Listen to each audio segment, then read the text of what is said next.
troisième volet de cette soirée du 27 novembre, du vendredi 27 novembre, Ceci vient du web. et c'est du Shabbat, si on peut dire, concernant toujours le travail et la machine. Eh bien, je crois que j'ai trouvé une formule assez claire maintenant. C'est l'écrit et l'oral. L'écrit, c'est la machine. Tout ce que l'homme a inventé au niveau de l'écriture, c'est le recours à la machine. Et même ceux qui apprennent à lire le font dans ce cadre-là, à lire ou à écrire. Mais alternativement, il y a l'autre voie, qui est celle de l'oralité,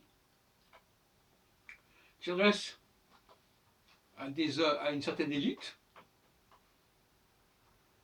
de personnes qui captent l'oralité, et l'oralité, c'est pas facile. C'est pas facile de suivre un discours oral. Pour une raison très simple, d'ailleurs, c'est que l'oralité, c'est toujours quelque chose qu'il faut compléter, qu'il faut prolonger.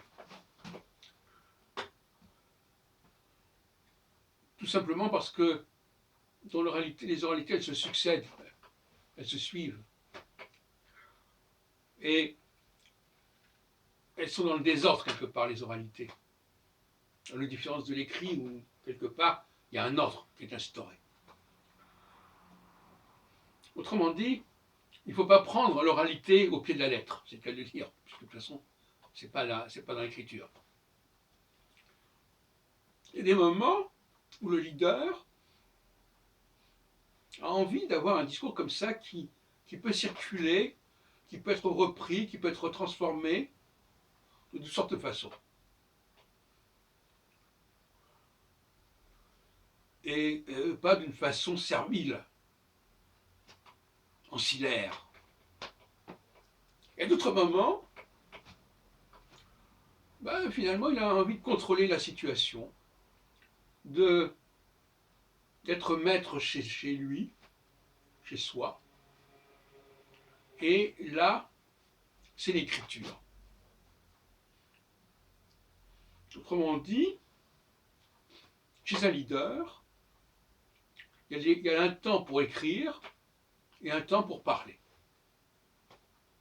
Le temps pour écrire, c'est un temps où il fabrique des objets, qui sont les livres, qui vont devoir s'imposer, on va dire comme des lois, en quelque sorte, par exemple, un code.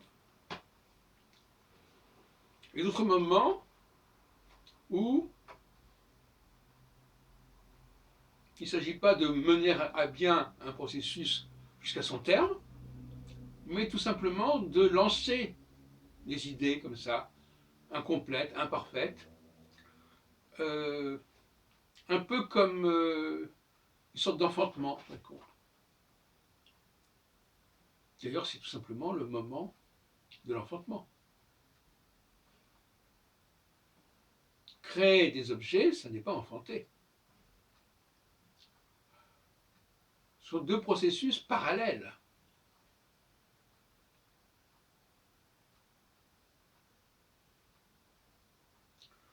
Le processus même de l'enfantement, on lance quelque chose, il y a une semence qui va être retravaillée, qui va être transformée, ça va être même méconnaissable quelque part, qui sera réinterprétée, brodée, variée.